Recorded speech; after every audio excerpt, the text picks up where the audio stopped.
તો નવા વર્ષની શરૂઆત શુભ થઈ રહી છે અને અમારી સાથે નીતિનભાઈ જોડાઈ ગયા છે કે જેઓની પણ એક શુભ શરૂઆત થવા જઈ રહી છે. નીતિનભાઈ, સૌથી પહેલા તો happy Diwali, happy new year આપને. Happy new year sir, happy new year. અને તમે જે આ શુભ શરૂઆતની વાત કરી છે, કારણ કે કદાચ મારે ધ્યાનમાં છે ત્યાં સુધી વિડીયો જૂનો છે, પરંતુ કદાચ ધ્યાનમાં અમારે અત્યારના આવ્યું છે. આપ સક્રિય થઈને હવે રાજકારણમાં આવી રહ્યા છો. આ વાતની કેટલી સાચી કેટલી ખોટી નવા વર્ષે આપ જ જણાવો. હા, એક ઇવેન્ટ હતી અને એ રેસ્ટોરન્ટની ઓપનિંગમાં હું ગયો હતો અને એ રેસ્ટોરન્ટના ઓપનિંગમાં મેં ખાલી યુવાનોને સંબોધીને એવું કીધું કે ભાઈ, યંગ જનરેશને રાજકારણમાં આવવું જોઈએ. તમે ભણેલા છો અને ખાસ તો આપણા યંગ જનરેશનની અને ઝેનઝી જનરેશનની માનસિકતા એવી છે કે ભાઈ, રાજકારણ બહુ ખરાબ છે, રાજકારણનો પાર્ટ ન બનવું જોઈએ, રાજકારણમાં આવવું ન જોઈએ. એટલે મેં મહદઅંશે એમ સહજપણે એ લોકોને બધાને કીધું કે ભાઈ, રાજકારણ જો તમારા વિચારવા પ્રમાણે ખરાબ હોય તો રાજકારણમાં સારા માણસો ક્યારે આવશે? એટલે તમે તમારા વિસ્તારમાં સારું કામ કરો છો, તમે ભણેલા છો, તમને એવું લાગે છે કે તમે કંઈક કરી શકો એવો છો તમારા વિસ્તારની અંદર, તો તમારે નિશ્ચિતપણે રાજકારણમાં જોડાવવું જોઈએ. એટલે ત્યાંથી પબ્લિકોએ મને એવું કીધું કે ભાઈ, શું તમે રાજકારણમાં જોડાવાના છો? એટલે મેં એમને એવું કીધું કે ભાઈ, માતાજીની ઈચ્છા હશે તો હું પણ જોડાઈશ. તો આ અંકુર ક્યારે મુકાયું? આ જે મીટિંગ અથવા તમે જે કહો છો કે ઓપનિંગમાં ગયા ત્યારે, કે આ વિચાર બેક ઓફ ધ માઇન્ડ ચાલતો હતો નીતિનભાઈને? ના, બેક ઓફ ધ માઇન્ડ ક્યારે વિચાર ચાલ્યો જ નથી. આ એક 1 to 1 જેવી કન્વર્ઝેશન જેવું જ હતું. પબ્લિકની વચ્ચે ચર્ચા ચાલુ હતી અને ચર્ચાની વચ્ચે આમ તો જોવા જાય તો બેક ઓફ ધ માઇન્ડ ક્યારે વિચાર રહ્યો જ નથી. કારણ કે મેં આખા ગુજરાતમાં કામ કર્યું છે. દક્ષિણ ગુજરાત લઈ લો, ઉત્તર ગુજરાત લઈ લો, સૌરાષ્ટ્ર લઈ લો, આદિવાસી વિસ્તાર લઈ લો, મેં હરેક વિસ્તારમાં કામ કર્યું છે. એટલે મારો કોઈ એરિયો ક્યારેય ફિક્સ નથી રહ્યો. મારી કોઈ પાર્ટી ક્યારેય કોઈ ફિક્સ નથી રહી. મારા મનમાં એવો ક્યારેય વિચાર નથી આવ્યો. પણ મને એવું લાગ્યું કે ભાઈ, યંગ જનરેશનના વિચારમાં જો આવા વિચારો ચાલતા હોય તો એ વિચારોને દૂર કરવા જોઈએ અને હરેક લોકોના મગજમાં એવું એક એક્ઝામ્પલ સેટ કરવું જોઈએ કે રાજકારણમાં સારા માણસો છે, રાજકારણમાં ભણેલા લોકો છે, રાજકારણમાં જે ભણેલા નથી એ પણ સારું કામ કરે છે. એટલે રાજકારણમાં જોડાવવું જોઈએ. એ પર્પઝથી મેં કીધું હતું ને એ વિડીયો લોકોએ જોયો અને એ વિડીયો વાયરલ થઈ ગયો અને એની પ્રતિક્રિયા અત્યારે હું તમારી સમક્ષ આપી રહ્યો છું. નીતિનભાઈ, આપણા ટી શર્ટનો કલર કોઈ ઈશારો તો નથી કરતો ને? ના, ઈશારા તો નથી કરતો, પણ સારું કામ કરવું છે, લોકો માટે દોડવું છે અને લોકોના કામ કર્યા છે અને લોકો માટે દોડવું છે. અને મને એવું લાગે છે કે તમે રાજનીતિનો પાર્ટ બનો છો તો તમે જે વેગમાં જે સ્પીડથી અત્યારે કામ કરો છો, કદાચ રાજકારણમાં આવીને તમે એ ડબલ સ્પીડે કામ કરી શકો, એ ભાવના સાથે જોડાવાનો વિચાર કર્યો મેં. નીતિનભાઈ, એક કેમ કે અમે લોકો પણ ટીવી ઉપર પણ આપનો એક 3.5 ડેડિકેટેડ સ્લો ચલાવીએ છીએ કે જેમાં આપ જે સારા કાર્ય કરો છો, લોકોના ઘર બનાવો છો, લોકોને આર્થિક અને શારીરિક રીતે જે મદદ કરો છો, હોસ્પિટલથી લઈને તમામ વસ્તુ, આ જે વાત છે એની સાથે સાથે રાજકારણમાં પણ આવું બે બહુ અઘરી વસ્તુ છે. કારણ કે એક ઘર બનાવવામાં પણ વ્યક્તિને તકલીફ પડતી હોય. આપ વર્ષે કદાચ 100 ઘર બનાવો છો. કઈ રીતે બંનેને ચાલુ રાખવું, બંનેને મેન્ટેન કરીને આગળ વધશો, એનો વિચાર કર્યો તમે? જો કોઈ પણ વ્યક્તિ, મને એ વસ્તુ નથી ખબર પડતી કે કોઈ પણ વ્યક્તિ જ્યારે સમાજ સેવા કરતો હોય તો પહેલા લોકોના મગજમાં એવી પ્રતિક્રિયા હોય કે આ વ્યક્તિ ભવિષ્યમાં રાજનીતિમાં જશે. કોઈ વ્યક્તિ આંદોલન કરતો હોય, કોઈ વ્યક્તિ હક માટે લડતો હોય તો લોકો તરત વિચારે કે આ વ્યક્તિ ભવિષ્યમાં ઇલેક્શન કે રાજનીતિમાં જશે. પણ એમાં ખોટું શું છે? કોઈ વ્યક્તિ કદાચ સારું કામ કરે છે, તમારી સામે છે, નજરની સામે દોડે છે, નજરની સામે કામ. અત્યારે તો મોડર્ન યુગ છે, 2025 નો યુગ છે. અત્યારે તમે જે કામ કરો છો લોકોને દેખાય છે. પહેલાનો જમાનો એવો હતો તમે કદાચ કામ કરતા તો 10 લોકોને ખબર પડતી, પણ અત્યારે સમાજના સારા કામ કરો છો તો એ કદાચ 100 લોકોને ખબર પડે છે. તો તમે એવા કામને સારી રીતના લોકો સુધી પહોંચાડવાના પ્રયત્ન કરો છો રાજનીતિમાં આવીને, તો એ કામ ખોટું નથી. જોડાવવું જોઈએ સારા પર્પઝથી, સારા વેથી, માતાજીના આશીર્વાદથી. જો તમને મોકો મળે છે તો તમારે રાજનીતિમાં જોડાવવું જોઈએ. ખજૂરભાઈ તરીકે તો તમને બધા ઓળખે છે, ફેમસ પણ છો. હવે તમે જ્યારે પોલિટિક્સમાં આવશો તો નીતિન જાની તરીકે આવવું પડશે. પાછળની જે ફ્રેમ છે એમાં યુટ્યુબના બટન્સ છે, એની બદલે કઈ રાજકારણના ફોટોઝ આપ જોઈ રહ્યા છો હવે નીતિન જાની તરીકે?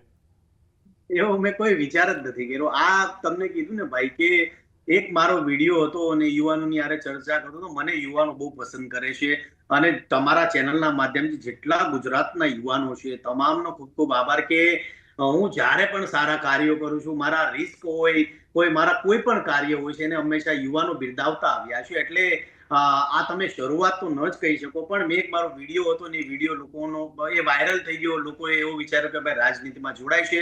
પણ રાજનીતિમાં જોડાવું ખોટું નથી. સારું કામ કરો છો ને તમારામાં એ ત્રેવડ હોય, હું તો એમ કહીશ કે તમારામાં ત્રેવડ હોય કે તમે કંઈક કરી શકો એવા હો, તો નિશ્ચિતપણે હરેક યુવાનોએ રાજનીતિમાં જોડાવવું જોઈએ.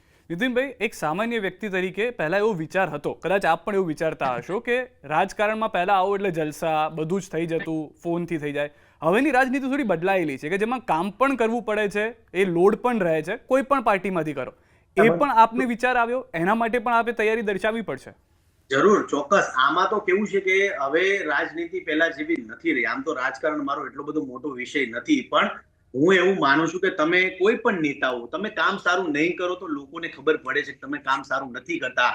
તમે સારું કામ કરો છો તો 4 લોકો તમારા વખાણ કરે છે કે ભાઈ આ નેતા છે, આ એમએલએ છે, આ એમપી છે, સારું કામ કરે છે. એટલે હવે રિપોર્ટ કાર્ડ માંગવાની જરૂર નથી તમારે. તમે પબ્લિક છે, ચોખ્ખો આઈનો છે, સોશિયલ મીડિયાના માધ્યમથી તમે કેવું કામ કરો છો લોકોને આસાનીથી ખબર પડે છે. એટલે જે લોકો કામ કરે છે એને લોકો હંમેશા બિરદાવશે. દરેક વ્યક્તિની એક વિચારધારા હોય, એક પાર્ટી પ્રત્યે, એક નેતા પ્રત્યેનો પ્રેમ હોય. નીતિન જાનીને કોના પ્રત્યે આદર્શતા છે, પાર્ટી હોય, નેતા હોય?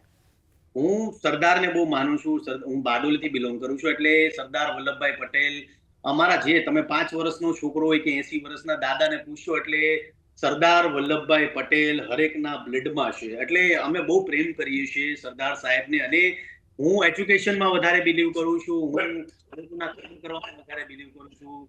એટલે સારા કામ કરવાના, લોકો સુધી દોડવાના, લોકો સુધી પહોંચવાના પ્રયત્ન કરવાના. નીતિનભાઈ, રાજકારણમાં આવ્યા પહેલા જ થોડું રાજકારણ જેવું સ્ટેટમેન્ટ લાગી રહ્યું છે. કોણ આદર્શ નેતા છે, મારે એ જાણવું છે આપના મતે. કેમ કે એક ઇન્ડિવિજ્યુઅલ, જ્યારે હું વોટ કરવા જાઉં તો મારા આદર્શ નેતા આ વ્યક્તિ છે જેને હું મત આપતો. આપના આદર્શ નેતા કોણ છે એવા? આદર્શ નેતા અમારા મોદી સાહેબ છે. મોદી સાહેબ મને પહેલેથી ગમે છે. ઇવન હરેક યુવાનોની પહેલી પસંદ મોદી સાહેબ છે. એટલે મોદી સાહેબને હું પસંદ કરું છું. અને આદર્શ નેતા પણ તમે કહી શકો. એમએલએ બનવું છે કે એમપી માટે લડવું છે? શેના માટે લડવું છે? ચૂંટણી રાજકારણમાં શેના માટે આવવું છે? એવો કોઈ વિચાર નથી કર્યો. ટિકિટ લેવી એવો ખાસ વિચાર નથી. પણ હું એવું વિચારું છું કે ભાઈ રાજનીતિમાં જોડાવું જોઈએ.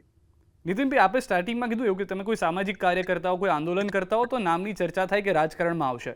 હું ખોટો નથી તો 2022 અને 2024માં પણ એવી ચર્ચા થઈ હતી, જેમાં એમપીની ટિકિટની પણ વાત થઈ હતી. ત્યારે કોઈ અપ્રોચ થયો તો આપને તરફથી કોઈ એવી વાત થઈ હતી ત્યારે? ના, અપ્રોચ નતો થયો મને. પણ હું એવું માનું છું કે જો કદાચ મારા મનમાં એવો વિચાર હોય કે મારે રાજનીતિમાં જોડાવવું હોય તો હું પહેલે જ જોડાઈ ગયો હોત. એવું જરાય નથી. 2022માં મને ઘણા લોકોએ અપ્રોચ કર્યો હતો. પણ હું એવું માનું છું કે ભાઈ એક સમય અનુભવ, અત્યારે હું એવું માનું છું કે ભાઈ આપણે જોડાવું જોઈએ લોકો સુધી, લોકોના કામ. કદાચ જો હું અત્યારે જે સ્પીડે કામ કરું છું રાજનીતિમાં જોડાવ તો કદાચ એ જે સ્પીડ છે ડબલ થઈ શકે છે. એ પર્પઝથી વિચાર કર્યો કે ભાઈ ગરીબોના કામ જો કદાચ હું જે સ્પીડે અત્યારે કરું છું કદાચ રાજનીતિમાં જોડ્યા પછી મને એ જે વેગ છે બમણો મળી શકે છે. એટલા માટે વિચાર કર્યો. હમણાં તમે કદાચ મંત્રીમંડળ વિસ્તરણ જોયું હશે. બ્રહ્મ સમાજમાંથી એક વ્યક્તિ હતા કે જે મંત્રીમંડળમાં છે. આવતી વખતે એવું જોઈ શકીએ છીએ કે નીતિન જાની તેમાં હોય? એનો મને કોઈ આઈડિયા જ નથી. હું તમને આ તો અત્યારે તમે મને કીધું એટલે મેં એવું કોઈ મંત્રીનો કે એવો કોઈ નેતા બનવાનો એવો વિચાર પહેલેથી ક્યારેય નથી કર્યો. અને હું બહુ નાનો છું. મને કોઈ રાજકારણનું એટલું કોઈ નોલેજ નથી. મારા મગજમાં આ એક વિડીયો વાયરલ થયો, મારા મગજમાં જે વિચાર આવ્યો અને બધી ચર્ચાઓ થયા, 1 to 1 જેવું પબ્લિકની વચ્ચે ડિબેટ જેવું કન્વર્સેશન હતું, ચર્ચા થઈ ગઈ. બાકી જો મારે કદાચ આવો વિચાર કરવો હોત તો હું પહેલા વિચાર કરી શકત, પણ એવો વિચાર ક્યારેય કર્યો નહોતો. કદાચ આ વિડીયો જોયા પછી અનેક રાજકીય નેતાઓ, અનેક રાજકીય પાર્ટીના ફોન આવશે. તમારું પહેલો પ્રેફરન્સ શું છે? ફોન આવશે તો ચોક્કસ હું તમારી ચેનલને જરૂરથી કહીશ કે ભાઈ મને આવો ફોન આવ્યો છે. એટલે ચોક્કસ કહીશ. પણ હજી એવું કોઈ વિચાર નથી, એવો કોઈ મોટો માણસ નથી મને તરત તાત્કાલિક બધા ફોન કરી દે છે. હું બહુ નાનો માણસ છું. એટલે બસ સારું કામ કરું છું. તમને લાગે છે તમે નાના માણસ છો, પરંતુ કદાચ બેક ઓફ ધ માઇન્ડ તરુણભાઈને પણ ખબર હશે, આપની ટીમની સાથે આપના ભાઈ તરીકે તેઓ હંમેશા રહ્યા છે. એમને પણ ખ્યાલ હશે કે નીતિન જાની જ્યારે રાજકારણમાં આવતું હોય તો 1-2 સમૂહનો નહીં, બહુ મોટી સંખ્યાનું સમર્થન મળતું હોય છે. આપણે એમપી તરીકે કદાચ ચલો વાત નથી, એમએલએ તરીકે 2027ની ચૂંટણી પણ આવશે. પ્રધાનમંત્રી તરીકે અથવા રાષ્ટ્રીય નેતા તરીકે મોદી સાહેબની વાત આપે કરી. રાજકીય ગુજરાતની અંદર જો નેતા જોઈએ તો આદર્શ નેતા કોણ છે, અથવા એક સારા નેતા આપ જેને જોઈ રહ્યા છો કે ગુજરાતમાં કામ કરે છે, એ કોણ છે? બહુ બધા નેતા છે. હું કદાચ એકનું નામ લઈશ તો બીજાને ખોટું લાગી જશે એવું થશે. પણ ઘણા નેતાઓ છે. કદાચ તમે બીજેપી લઈ લો, કોંગ્રેસ લઈ લો, તમે આમ આદમી પાર્ટી લઈ લો કે બીજા કોઈ અપક્ષમાં કામ કરતા હોય, હરેક નેતા પોતપોતાના વેમાં સારું કામ કરતા હોય છે. અને કદાચ એકનું નામ લઈએ બીજાને ખોટું લાગે એવું ન હોવું જોઈએ. અને આમ તો બધા મારા મિત્રો છે, ઘણી પાર્ટીમાં ઘણા મિત્રો છે. એટલે એક નામ લેવું થોડું અઘરું થઈ જશે. પણ સારું કામ કરે છે, બધા લોકો સારી રીતના દોડે છે, રાજનીતિની મને કોઈ પકડ નથી, આપણો કોઈ એવો અનુભવ નથી, પણ શીખવાના પ્રયત્ન કરશું. 2 વર્ષનો સમય છે નીતિન જાની પાસે રાજકારણ શીખવા માટે, રાજનીતિને સમજવા માટે. કોની પાસેથી એ શીખવાની શરૂઆત કરવાના છે? કઈ એવું વિચાર્યું છે? યસ, તમારા ચેનલના જેટલા એક તો તમારી પાસે છે કે બીજા જેટલા ન્યૂઝ ચેનલના જેટલા પણ સારા એન્કરો છે, સારી ડિબેટ કરે છે, જે પોતે, કેમ કે તમે આટલી બધી ડિબેટો કરતા આવ્યા છો, રાજનીતિને મારી કરતા વધારે જાણતા આવ્યા છો, એટલે ઘણા સારા ભાઈઓ છે, એમની પાસે પણ શીખવાના પ્રયત્ન કરીશ, ઘણા નેતાઓ છે એમની પાસે પણ શીખવાના પ્રયત્ન કરીશ, પણ આ એક પાપા પગલી કહી શકો.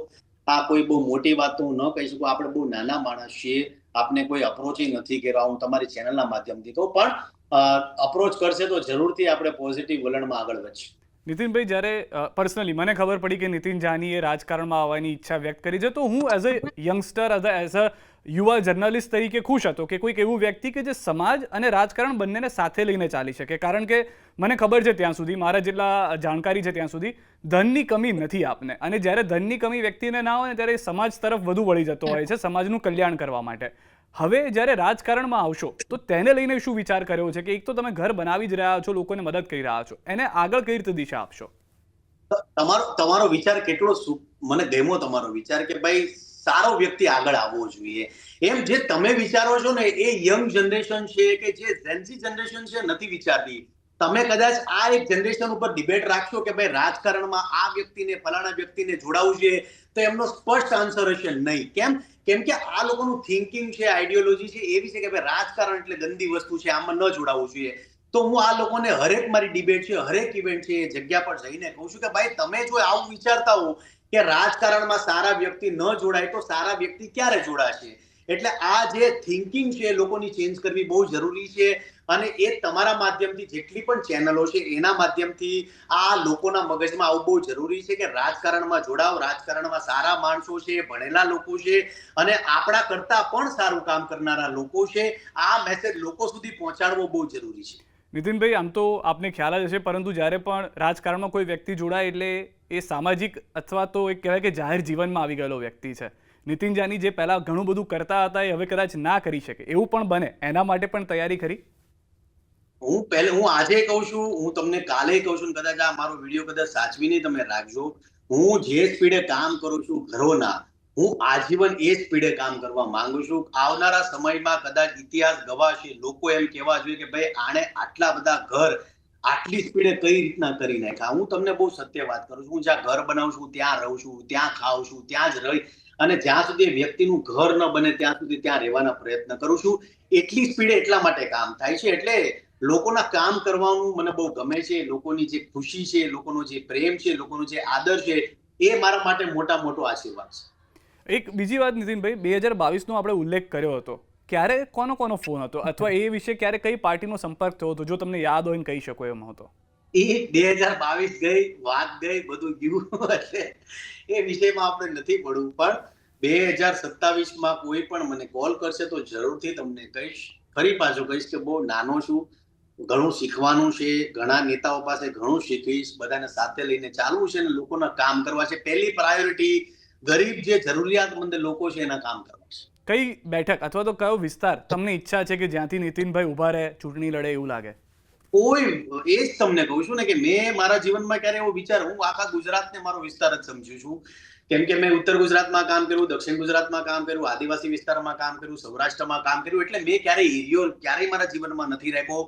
હું હંમેશા એવું માનું છું કે આખું ગુજરાત આપણો એરિયો છે. કદાચ હું અમેરિકાથી આવ્યો ને અમેરિકાથી આવીને સીધો દક્ષિણ ગુજરાતમાં જે સિણધઈ છે, આદિવાસી વિસ્તાર છે, જ્યાં હું કોઈ દિવસ મારા જીવનમાં એ એરિયામાં નથી ગયો, એ એરિયામાં છેલ્લા 1.5 મહિનાથી કામ કરું છું. દિવાળી મેં ત્યાં સેલિબ્રેટ કરી. એટલે મેં ક્યારેય એરિયો ફિક્સ નથી રાખ્યો. તમે ગરીબોના કામ કરવા નીકળ્યા છો તો એરિયો તમારા મગજમાં ક્યારેય ન હોવો જોઈએ. નીતિનભાઈ, એક વાત મહત્વની એ પણ રહી, કારણ કે યુવા તરીકે આ વિચારવું, પરિવારનો સપોર્ટ કેટલો આમાં? જ્યારે તમે આ નિર્ણયની ચર્ચા કરી, તરુણભાઈને કીધું હશે, આપના પત્નીને કીધું હશે, શું એ લોકોનું રિએક્શન હતું? એ લોકોનું રિએક્શન એ જ હતું કે રાજનીતિમાં તમારે ન જોડાવવું જોઈએ. હું તમને મારી પત્નીની વાત કરું, મારા મધરની વાત કરું, મારા ભાઈઓની વાત કરું, મને તમામ લોકોએ કીધું કે ન જોડાવવું જોઈએ. તમે આટલું સરસ કામ કરો છો, આટલું સરસ દોડો છો, રાજનીતિ નથી સારી. આ બહુ સત્ય વાત કરું છું. કદાચ મારા ફેમિલીને ખોટું લાગશે આ વાતથી, પણ આ જે લોકોની થિંકિંગ જે માનસિકતા છે એ ચેન્જ થવી જોઈએ. જેટલા પણ પાર્ટીના નેતાઓ છે, બીજેપી હોય, કોંગ્રેસ હોય, આમ આદમી પાર્ટી હોય, તમામ નેતાઓને બે હાથ જોડીને વિનંતી કરું છું કે યુવાનોને, હરેક લોકોને કહો કે રાજનીતિમાં જોડાવ. તમે કંઈક કરો છો સમાજ માટે તો દોડો. આ કોઈ ખોટી વસ્તુ નથી. ઇવન જો મારી વાઈફ છે, મારા ફેમિલીમાં જો મને રિસ્પોન્સ આવો મળતો હોય તો તમે વિચાર કરો કે બીજા ફેમિલીમાં કેવો રિસ્પોન્સ હશે. એટલે રાજનીતિમાં જોડાવવું જોઈએ અને આગળ આવવું જોઈએ. તમે સારું કામ કરો છો તો ચોક્કસપણે રાજનીતિમાં જોડાવવું જોઈએ. આપે જેમ કીધું કે આપના મિત્રો 3 પાર્ટીમાં છે. ઘણીવાર હું મારી પણ વાત કરું પર્સનલ, હું ઘણા કોઈ નેતાને મળતો હોઉં તો તે લોકો માટે અલગ અલગ માન્યતા હોય, તેમની ઇમેજ હોય. મારા પરિવારવાળા મને પૂછતા હોય કે શું કીધું આમને, તું આમને મળ્યો તો શું વાત થઈ, સીએમને મળ્યો, હર્ષભાઈને મળ્યો, શું કહેતા હતા એ લોકો. આપના તરફથી, પરિવાર તરફથી આપને કોઈ સલાહ સૂચન આપવામાં આવ્યું કે ના, હવે નીતિન જાની નક્કી કર્યું છે, રાજકારણમાં આવે છે, આ પાર્ટીમાં કે આ વ્યક્તિ સાથે તારે હોવું જોઈએ, કોઈ સલાહ સૂચન મળ્યું? ના, એ તો ના જ પાડે છે મને કે ન જ જોડાવવું જોઈએ.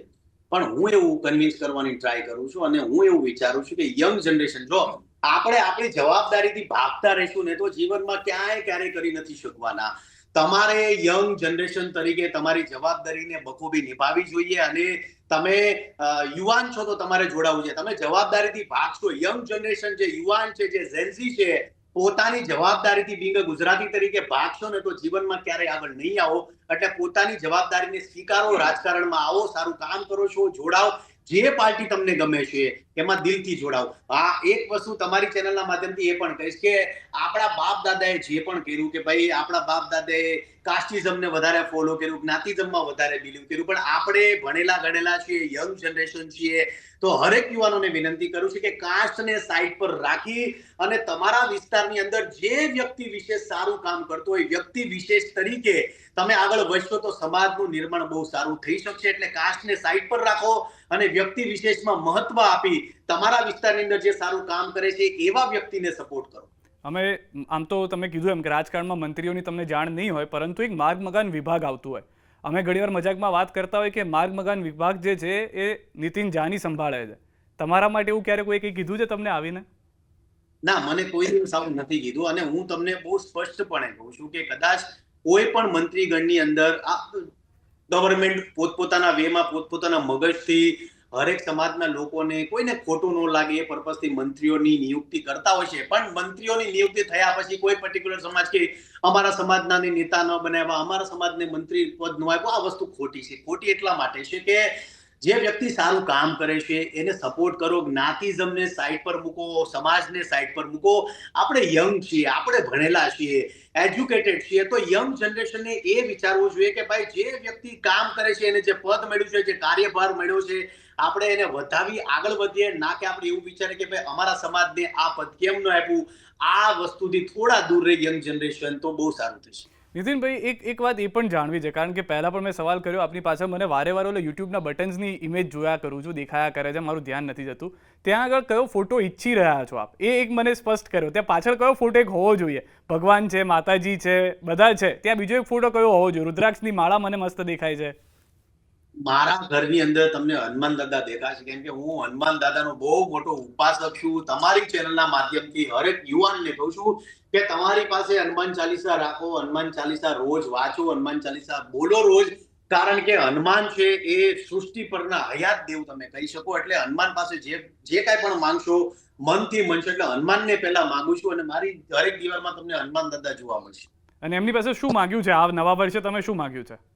બસ હનુમાન દાદા પાસે એ જ માંગ્યું છે કે ભાઈ યુવાનો આગળ વધે, દેશ આગળ વધે, ભારત આગળ વધે અને લોકો સારા કામ કરે, એકબીજાને સમજવાના પ્રયત્ન કરો અને સમાજને આગળ એક સાથે લઈ જાઓ. નીતિનભાઈ, છેલ્લો સવાલ એ છે, કારણ કે હવે મારા ખ્યાલથી આપ પણ વ્યસ્ત ધીમે ધીમે થઈ જશો, જાહેર જીવનમાં આવી રહ્યા છો, જાણકારી મળી ગઈ હશે અનેક લોકોને. એક રાજકારણમાં જ્યારે આવવાનો નિર્ણય કર્યો તો કયું કામ કરવું છે એ નિર્ણય સાથે છે, કેમ કે ઘણી વખત આવતા હોય તો આપણે વિચારતો કે હવે મારે આવીને સૌથી પહેલાં આ બદલાવ કરવો છે અથવા આ જે નથી થયું એ કરવું છે, એ શું છે? રાજનીતિમાં આવીને પહેલા તો એ બદલાવ કરો કે ગુજરાતની અંદર જેટલા પણ પતરાવાળા ઘર હોય એ મારે ધાબાવાળા ઘર બનાવવાની પહેલી પ્રાયોરિટી છે મારી. બીજી પ્રાયોરિટી એ છે કે ગુજરાતમાં તમે જેટલી પણ ગૌશાળા જોશો, આપણે ગાય માતાને બહુ માનીએ છીએ, હું પોતે ગાય માતાને બહુ માનું છું, પણ ગુજરાતમાં તમે જોશો તમને 99% ગૌશાળા પતરાની જોવા મળશે. તમે 4 દીવાર બનાવી નાખો અને પતરાનું શેડ બનાવી નાખો અને ગાયો અંદર મૂકી દો એટલે થઈ ગઈ ગૌશાળા. એવું નથી. હવે સમય બદલાઈ ગયો છે. અત્યારે પતરાની અંદર રહેવું લોકો માટે અશક્ય છે. અશક્ય એટલા માટે છે કે પહેલાના જમાનામાં 30 ડિગ્રી ગરમી પડતી, પછી 40 થઈ, અત્યારે 50, 55 ડિગ્રી ગરમી પડે છે. તો હવે જાનવર છે કે માણસો છે એના માટે રહેવું મુશ્કેલ બની રહ્યું છે. તો હું એવું માનું છું કે ભાઈ આપણે બિંગ યંગસ્ટર થોડીક એવી પહેલ કરીએ કે ધાબાવાળા ઘરોમાં આપણે ગાયોને રાખવામાં, કે ધાબાવાળી ગૌશાળા ગાયો માટે બનાવીએ, અને જે પણ જરૂરિયાતમંદ લોકો છે, જે પણ પછાત વર્ગના લોકો છે, જે અંતરિયાળ ગામોમાં રહે છે, એવા લોકો માટે આપણે ધાબાવાળા ઘરની વ્યવસ્થા કરીએ તો વધારે સારું છે. મને આમ તો ના કહેવું જોઈએ, પણ તમારી સાથે જે વાતચીત ચર્ચાઓ કરી, મને કોઈ એક પાર્ટીની વિચારધારા સાથેની આપનું થિંકિંગ અથવા વિચારો લાગી રહ્યા છે. આપને લાગ્યું?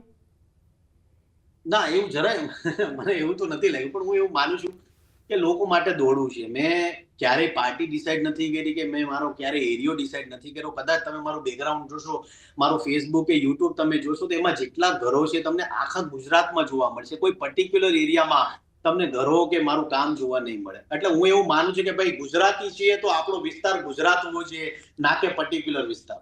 ઠીક છે, આભાર ખૂબ ખૂબ. આપે આપનો કિંમતી સમય આપ્યો. અને આપ જો કોઈ સંદેશો છેલ્લે આપવા માંગતા હો, કેમ કે મેં જેમ કીધું એમ કે હું તો ઉત્સુક છું. જે વ્યક્તિને અત્યાર સુધી અમે સામાજિક કાર્ય કરતા જોયા છે, એટલી નાની ઉંમરમાં આટલા યુવા તરીકે આપને જોયા છે, અને હવે જો એ રાજકારણના ચહેરા તરીકે ભવિષ્યમાં પણ ઇન્ટરવ્યૂ કરવા મળશે, મારા માટે તો સારા સમાચાર છે, મારા માટે ખુશીના સમાચાર છે.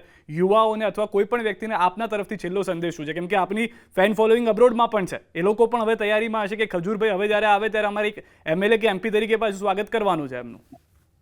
હું એવું માનું છું જેટલા પણ યુવાનો છે, ગુજરાતી યુવાનો છે, ભાઈઓ છે, બહેનો છે, માતાઓ છે, તમામને કહું છું કે રાજનીતિને તમે જે રીતના જોવો છો, રાજકારણને જે રીતના જોવો છો, જે પણ પાર્ટીને જે રીતના જોવો છો, સારું છે રાજકારણ, સારું કામ કરો, આગળ વધો અને પોઝિટિવ વલણ સાથે આગળ વધો. જેટલા પણ યુવાનો છે, તમારામાં ક્ષમતા છે, તમારા વિસ્તારમાં તમે કામ કરો છો, તમે કંઈક કરી શકો એવા છો, તો જરૂરથી રાજનીતિમાં જોડાઓ, એવી તમામ યુવાનોને મારી વિનંતી છે.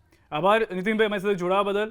અને નવા વર્ષનો આ જે સંકલ્પ છે તે પણ આપના નવા વર્ષના સંકલ્પ સાથે ગુજરાત માટે વિકસિત થાય તેવું માની રહ્યા છે. આભાર આપના કિંમતી સમય માટે. થેન્ક્સ.